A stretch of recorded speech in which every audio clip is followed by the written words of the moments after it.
we're making super simple Portobello fajitas. And what we have right here is a very hot skillet. I put a little bit of coconut oil because I like that to caramelize the mushrooms, but if you are avoiding any kind of oils, you can actually do this on a cast iron or Teflon or one of those stainless steel skillets and probably get the same effect. It just won't be quite as crispy. But anyway, I'm going to start by adding, this is 2 Portobello caps that have been julienned with the stems removed. You can keep the stems on if you want. And you want to make sure and distribute these mushrooms so that they can all brown pretty easily. And you want this skillet to be really hot so that they sear really nice. So we're going to let these sear on one side for a couple minutes. All right, now that they've been searing on one side for a couple minutes, we're just going to kind of turn them over, especially the big ones, to kind of give the bigger ones a chance to sear on both sides. The little ones are searing all the way through, so they're pretty good. So you just kind of turn them over a little bit so they get a little bit caramelized, basically, is the effect you're going for.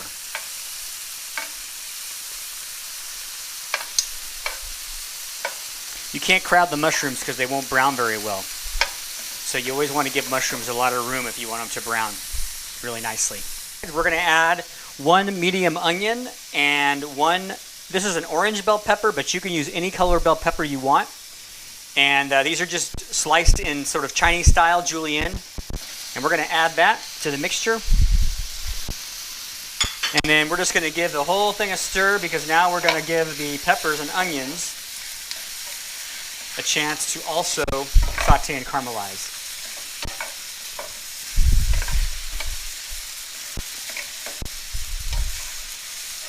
And it's probably going to take just about 5 minutes for the onions and peppers to get a little caramelized as well.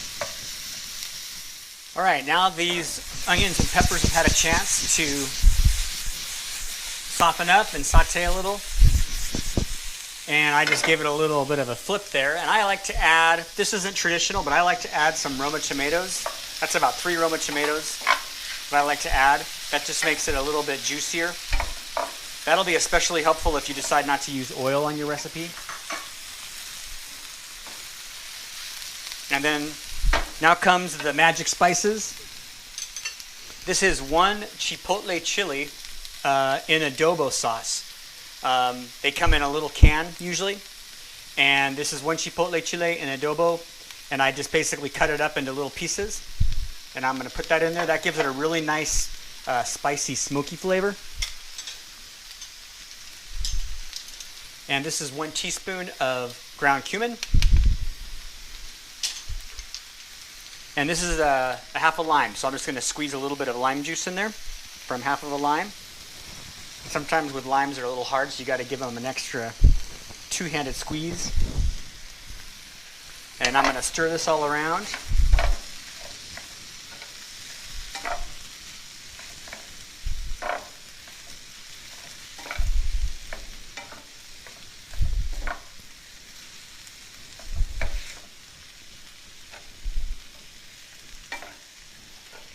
And it's smelling amazing.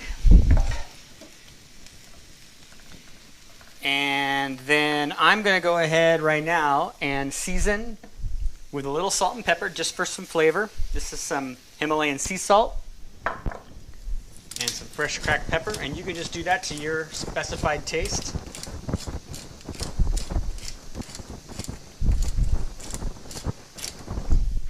And I'm going to go ahead and let these flavors meld together for maybe just a few more minutes. Now, as you can see, the portobellos, all the vegetables vary in size. So in this case, I might have put 1 more portobello in there because they were a little smaller, but you can just play around with that. Either way, this is going to be delicious. And we're just about ready to go ahead and add this to our tortillas and finish these babies up. They look awesome.